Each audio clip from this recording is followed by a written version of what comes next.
వరంగల్ జిల్లా నర్సంపేట మండలం లక్టేపల్లి వద్ద బాలాజీ విద్యాసంస్థల్లో జాతీయ సాంకేతిక విద్యార్థుల సమ్మేళనంలో భాగంగా రెండవ రోజు స్పోర్ట్ డే సందర్భంగా క్రీడోత్సవాలు ప్రారంభించామని బాలాజీ విద్యాసంస్థల చైర్మన్ డాక్టర్ రాజేంద్ర ప్రసాద్ రెడ్డి తెలిపారు. ఈ సందర్భంగా ప్రిన్సిపల్ డాక్టర్ విఎన్ హరిహరన్ మాట్లాడుతూ kho kho, kabaddi, tug of war క్రీడలను ప్రారంభించడం జరిగిందని డాక్టర్ జి రాజేశ్వర్ రెడ్డి, బాలాజీ విద్యాసంస్థల సెక్రటరీ మరియు pharmacy principal Shyam Sundar, principal Sampath, D A Narayana, C A O Suresh తదితరులు కార్యక్రమంలో పాల్గొనడం జరిగింది.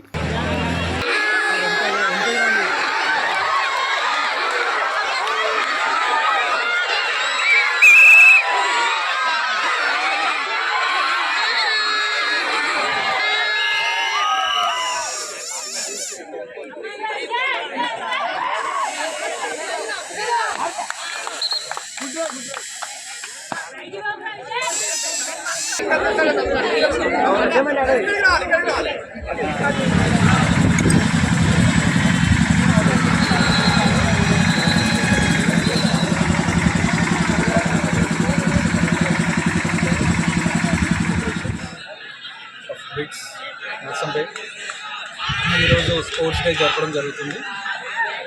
దీనిలో భాగంగా cricket final, pharmacy and nursing వాళ్ళ మధ్యలో ఫైనల్ మ్యాచ్ జరుగుతుంది. అలాగే kho kho final, IOT and EC వాళ్ళ మధ్యలో kho kho and tug of war గర్ల్స్ది, pharmacy final year and CSC second year వాళ్ళకి జరుగుతుంది. అండ్ అలాంగ్ విత్ దిస్ ఫ్యాకల్టీకి మిగతా మ్యాచెస్, క్రికెట్ మ్యాచెస్ అది మధ్యాహ్నం ఈవినింగ్ వరకు కూడా స్పోర్ట్స్ డే ఈవెంట్స్ అన్నీ జరుగుతున్నాయి. And tomorrow final cultural fest కూడా ఉంటుంది. as part of that morning traditional event, evening cultural events, and we have guest speakers, guest singers, Sandeep Dev and Sindhya Srinivasan. వాళ్ళతో పాటు evening cultural programmes కూడా ఉంటాయి. Thank you.